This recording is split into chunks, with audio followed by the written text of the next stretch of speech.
এখন আইকনটা চেঞ্জ হলে আমি যদি নতুন করে আইকন দিতে চাই নিজে ক্রিয়েট করে, তাহলে অবশ্যই আপনাকে গুগলের পিএনজি ফাইল একটা নিতে হবে।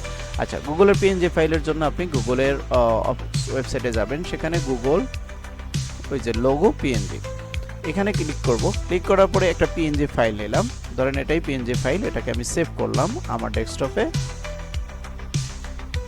আচ্ছা, এটা সেভ করার পরে এটাকে আপনাকে পিএনজি ফাইলটা নিয়ে আপনার আইকন একটা অপশন আছে, সেই অপশনে গিয়ে এটাকে চেঞ্জ করতে হবে, কেননা আইকনে যেতে হবে। যদি আপনি এটাই দেন, ধরেন আমি এই পিএনজি ফাইলটাই দিতে চাইলাম, তো সেই ক্ষেত্রে দেখি হয় কিনা। তো প্রপার্টিসে গেলাম, তো সেখানে গিয়ে যে চেঞ্জ আইকনে যাব, এখানে যে ব্রাউজ করলাম, ব্রাউজ করার পরে দেখেন এখানে আইকন যে অপশনটা দেখেন, পিএনজি ফাইলটা কিন্তু আর শো করছে না।